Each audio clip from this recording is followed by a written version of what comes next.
आज की क्लास में हम जानेंगे टाइप 5 के सवाल। आपको इस वक्त आपकी स्क्रीन पर पहला सवाल लिखा हुआ दिख रहा है। एक परीक्षा में उत्तीर्ण प्रतिशत 35% है। यदि 210 अंक प्राप्त करने वाला एक छात्र 14 अंकों से अनुत्तीर्ण हो जाता है तो परीक्षा के अधिकतम अंक क्या है? ये सवाल हमारे पास में है। वो कह रहा है कि अगर किसी परीक्षा में पास होना है तो 35% लाना जरूरी है। लेकिन एक स्टूडेंट ने क्या करा कि 210 नंबर प्राप्त करने के क्या लिखा, यदि 210 अंक प्राप्त करने वाला एक छात्र 14 अंकों से अनुत्तीर्ण हो गया, यानी एक लड़का एक स्टूडेंट से उसने क्या करा 210 नंबर प्राप्त करे, लेकिन वो 14 नंबरों से पास होने में रह गया। अगर उसे 14 नंबर और मिल जाते ना तो वो पास हो जाता। तो हम इसको ऐसा कह सकते हैं कि भाई उसने कितने प्राप्त करे, उसने प्राप्त करे कितने 210 से नंबर प्राप्त करे उसने। अगर इसको हम 14 नंबर और दे देते तो ये क्या हो जाता, पास हो जाता, हो जाता ना, हो जाता। तो अगर ये पास हो जाता तो टोटल नंबर कितने होते फिर इसके, तो ये होते इसके 224 नंबर। और कहा जब जो पास हो गया ना वो कितने पर पास होगा ये भी बता दिया। उन्होंने कहा पास होने वाला 35% है, यानी कि मतलब जब पास होगा तो उसे कम से कम 35% नंबर उसके होंगे कम से कम। तो कह सकते हैं कि 35% का जो मान हमारे पास आ चुका है पास होने वाला, वो 224 आ चुका है, क्योंकि 224 पे भी पास हो रहे हैं और 35% भी पास हो रहे हैं। तो पास पास मतलब 35% बराबर 224। अब यहाँ से 1% का मान निकालोगे तो 224/35 हो जाएगा। 1% का मान आ गया।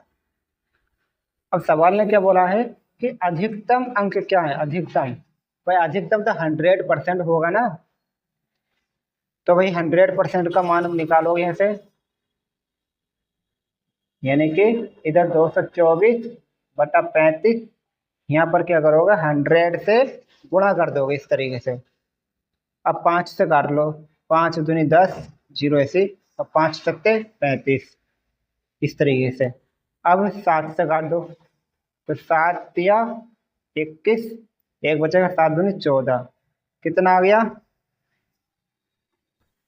अब हमारे पास आ चुका है 32 गुणा 20, गुणा कर लेंगे 32 20 की तो 640 इसका आंसर आ जाएगा, यानी कि उस परीक्षा में 640 नंबर का टोटल था। ये रहा आपके सामने दूसरा सवाल, इसको देखिए। एक उम्मीदवार परीक्षा उत्तीर्ण करने के लिए न्यूनतम से 21 अंकों से अनुत्तीर्ण हो गया।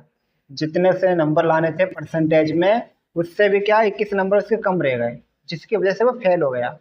जबकि दूसरा जो उम्मीदवार था उसने क्या करा, उसने पास, वो पास तो हो गया लेकिन 147 अंक उसने ज्यादा प्राप्त कर लिए। यदि दोनों उम्मीदवारों का दोबारा प्राप्त प्रतिशत अंतर 40% है तो उक्त परीक्षा में अधिकतम कितने अंक प्राप्त किए जा सकते हैं।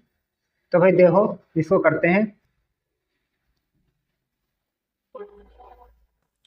इसको देखिए कैसे करते हैं कि मान लीजिए कि जो पहला उम्मीदवार था उसने X% नंबर प्राप्त करे, जो दूसरा वाला था उसने Y% नंबर प्राप्त करे। पहले वाला फेल हो गया कितने नंबर से, 21 नंबर से। अगर मैं 21 नंबर इसको भी दे दूं तो बेचारा ये भी पास हो जाएगा। दूसरा वाला फालतू नंबर लेकर 147, अगर मैं इसका 147 नंबर कम कर दूं तो ये भी सिर्फ पास पास माना जाएगा। तो ये भी पास हो चुका है और ये पास हो गया, हो गया ना, हो गया। जब दोनों पास पास हो गए तो भाई पास पास क्या होगा, बराबर ही टक्कर करोगे, ये भी पास है ये भी पास है, तो ये क्या होगा आपस में बराबर हो जाएंगे इस तरीके से। इसके बाद अब क्या करोगे बताओ, इसको क्या करना चाहिए। अब हम ऐसा करते हैं 21 को स्टॉप कर दो भाई, और 147 को इधर लेकर आओगे तो ये बन जाएगा प्लस का 147, और यहाँ पर 22%, इस X% को इधर को लेकर आओगे तो माइनस का X% हो जाएगा। दोनों को जोड़ेंगे तो ये हो जाएगा 7 और 1 8 और 4 और 2 6, यानी 168, और ये तुम्हारा हो जाएगा। अब देखो एक बात और, इन्होंने कहा प्रतिशत में अंतर 40% है, यानी इन दोनों का जो माइनस है यानी जो अंतर है वो कितना परसेंट है, 40% है। यानी 40% यहाँ पे लगा देंगे, y माइनस x% की जाएगा। आगे देखते हैं, यानी 40% का जो मान आ चुका है ना वो 168 आ गया। अब यहाँ से 1% का मान निकाल लो, तो क्या होगा 168/40। सवाल कह रहा है कि परीक्षा में अधिकतम कितने अंक प्राप्त किए जा सकते हैं। भाई कभी ऐसा सुना है कि परीक्षा में ज़्यादा नंबर नहीं ला सकते, जितना हो सके उतने ले आओ, पूरे में से पूरे ले आओ।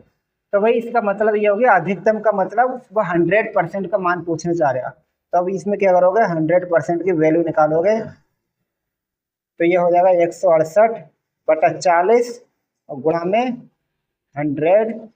ठीक है, 0 से 0 काट दो, 4 से काटेंगे तो 4 दूनी 4 चौक 16 और 4 दूनी 8, यानी कि ऊपर 42 और गुणा में 10 और गुणा करोगे तो कितना आया 420। यानी वो परीक्षा जो टोटल नंबर थी परीक्षा में वो 420 थे। इस प्रकार ये सवाल भी हमारा कंप्लीट होता है। अब देखेंगे अगला सवाल। अगला सवाल देखिए, एक परीक्षा में 20% अंक प्राप्त करने वाला एक छात्र 30 अंकों से अनुत्तीर्ण हो जाता है, परंतु एक अन्य छात्र जो 32% अंक प्राप्त करता है उत्तीर्ण होने के लिए आवश्यक अंकों से 42 अंक अधिक प्राप्त करता है। अंकों की अधिकतम संख्या ज्ञात कीजिए। बिल्कुल वही जो हमने पहला सवाल करा, तो वो पहले वाला कितना करता है, 20% अंक प्राप्त करता है और फेल कितने से होता है 30 को। अगर मैं 30 नंबर इसको दे दूँ तो ये पास।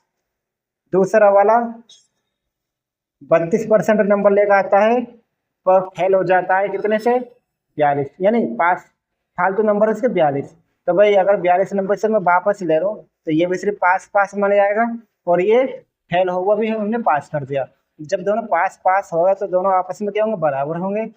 तो अब ऐसे करो, 30 को वहीं रहने दो, 42 को लिया उठा के माइनस का प्लस का हो जाएगा इधर आकर 42, यहाँ पर 32%, 20 इधर लेगा होगा तो माइनस का 20% आ जाएगा।